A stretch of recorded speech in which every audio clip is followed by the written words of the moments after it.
Is the great Australian dream over?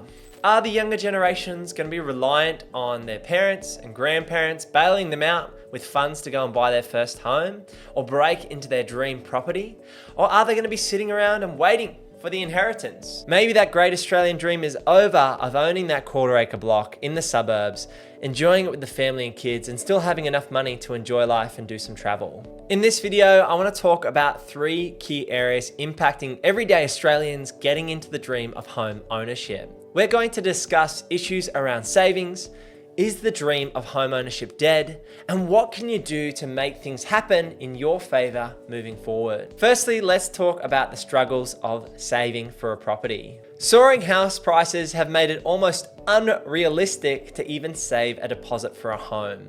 Now, a lot of these lenders and the government and banks have come up with put down 2% or own 5% of your own home. That's all you need to get into a property.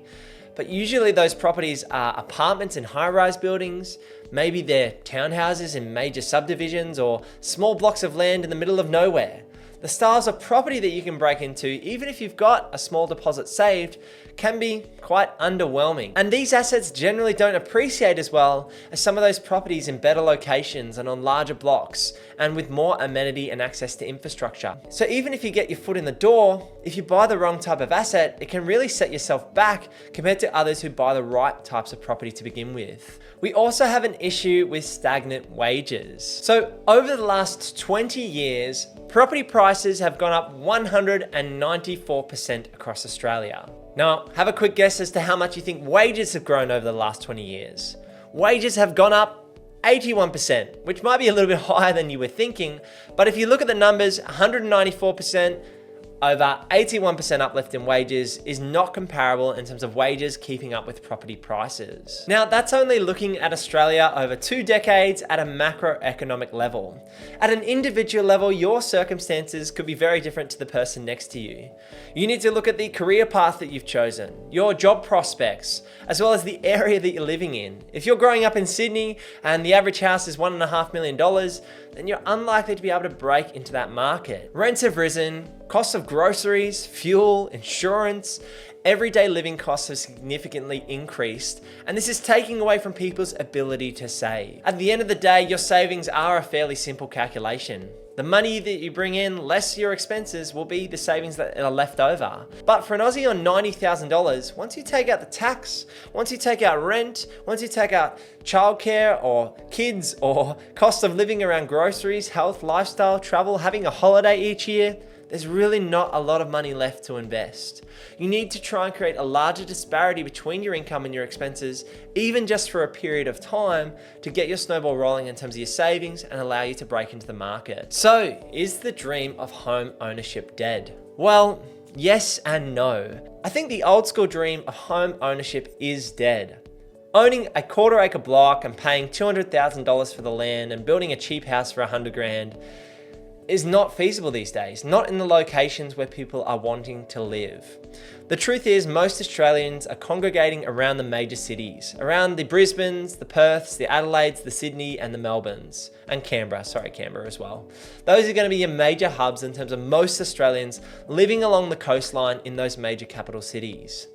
If you're wanting to be within cooey of the city, if you're wanting to be within, say, 3 to 20 kilometers or 3 to 25 kilometers from the CBD, you're going to need to pay for the land. And that's why location matters so much. What I think we're going to see going forward is a different type of dream for Australians.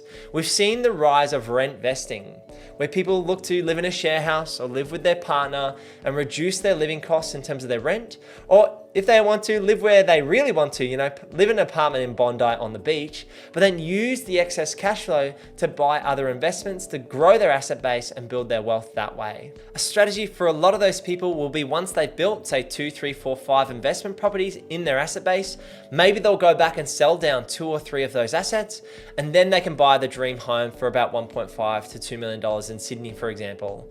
Or in Brisbane, in our case, our family home will be around $2 to $2.5 million, because it has the YouTube studio, it has a swimming pool, it has a shed and a gym in it. It's going to suit our lifestyle, and it is our dream home. The way that we've been able to create our dream home is to do things differently, and that's the way I see it moving forward. We scrounged together a deposit to buy our first property. We saved 66 grand, and it took 2.5 years to do so. And we were on very low incomes, and we did shop at Aldi, and we did shop at the markets, and we did save as much money as possible. But after we were able to get our foot in the door and buy our first property, with the mindset that that first property was really going to be an investment and not our own home, then we house hacked. We rented out some of the rooms to some boarders and some tenants, and we were able to reduce our rent that way. And then we were able to buy properties, add value to them to fast track our journey, and do as many things as possible to grow our asset base in a short period of time. Yes, we've seen strong market growth, and across Australia, there's been strong market growth the last 2 to 5 years. But it doesn't mean you're not making a long-term investment decision when you're looking to break into the property market. A lot of people get too short-sighted and see, okay, we've had this really strong growth. That means there must be no more growth into the future and I should just sit on cash or just go to Bali and go to Europe and have my holidays and forget about the dream of home ownership and just rent forever. Moving forward, you're gonna have to think outside the box. You're gonna have to think a little bit differently if you wanna get your foot in the door and if you wanna work towards your dream property. This means looking at things like side hustles. I started plenty of different businesses before we ventured out into our buyer's agency. We looked at different ways to grow our income. We house hacked, like I mentioned earlier. We renovated when we could have paid trades, or we didn't even have the money to pay trades. So we renovated to maximize our returns on our properties. We started different side hustles, like a clothing company. I was a professional musician for a bit. You can try and earn a little bit more money and build up those savings to break into the market, and then you'll find the snowball continues to build. The hardest thing for most young Australians looking to break into the market and get into the dream home is they need to start lower down on the ladder. Break in at where you can afford, even if that is a townhouse or a unit. Now, what I'm seeing on the ground in terms of units, townhouses and houses is that units and townhouses have had very strong growth in the last 6 to 12 months.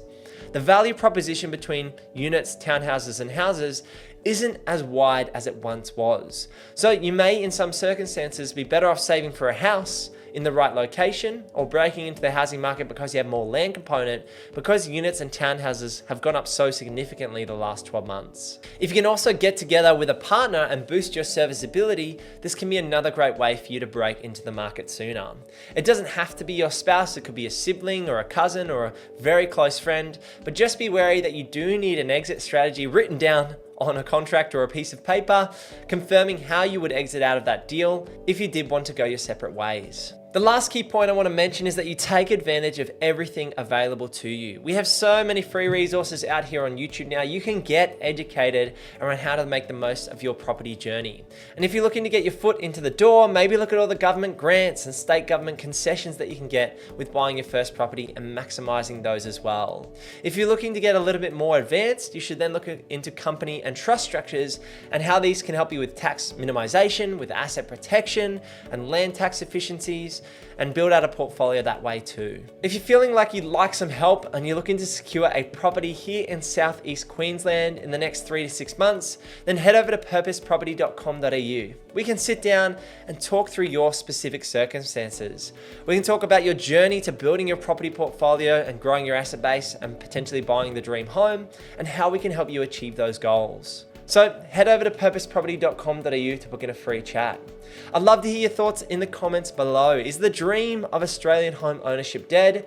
Or is the vision for it changing significantly moving forward if Australians want to find a way to break into the market and create a future and create choices that they're looking for? I'd love to hear your thoughts down in the comments below. Thanks for sticking around. I'll see you in the next one. Peace.